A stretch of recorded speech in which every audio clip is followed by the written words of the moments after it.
that on two different occasions, in 1 Samuel 24, and then again here in this one, in 1 Samuel 26, David had the opportunity to take Saul's life.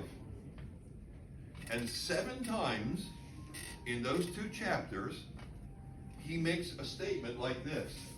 He says, "Do not destroy him, for who can stretch out his hand against the Lord's anointed and be without guilt?"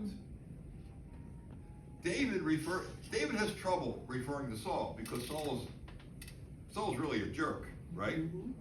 He's carnal. He is self-serving. Clearly, he is under the influence of an evil spirit.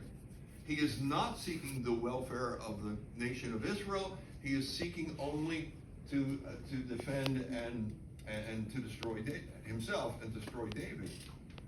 So when David refers to him 7 times in the 2 chapters, he refers to him as the Lord's anointed.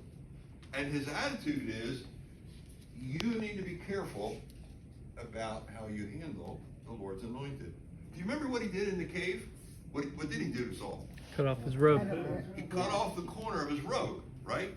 And then David felt what? Guilty. He felt guilty for cutting off the corner of Saul's robe.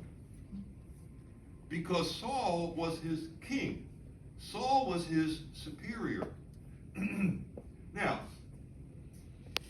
what else do you know about this phrase, the Lord's anointed? Person set aside. for Okay, God's will. good. Jesus is the Lord's anointed, didn't he? Who was anointed in 1 Samuel 16? David. David. Oh, yeah. David has already been anointed to succeed Saul.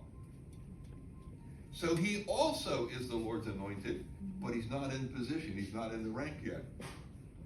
And so David is very careful here to defer, to recognize the position of King Saul.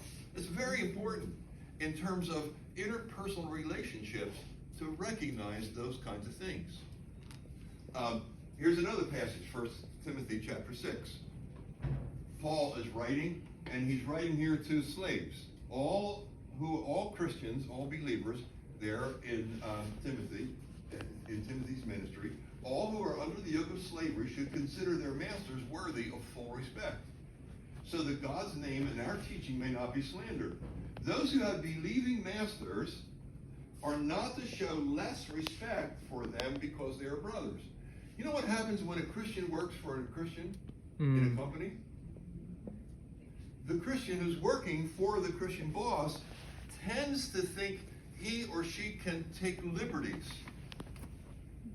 that he or she has freedom because the boss is a Christian.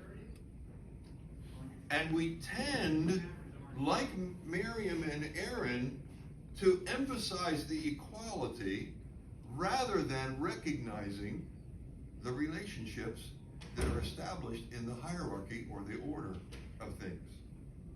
And so Paul says, be very careful. Instead, they should serve them even better, because those who benefit from their service are believers and dear to them. These are the things that you're to teach and urge. Or we could go to the Old Testament law, which is repeated in the New. Honor your father and your mother, as the Lord your God has commanded you, that your days may be prolonged, that it may go well with you in the land which the Lord your God gives you. Notice, it's not just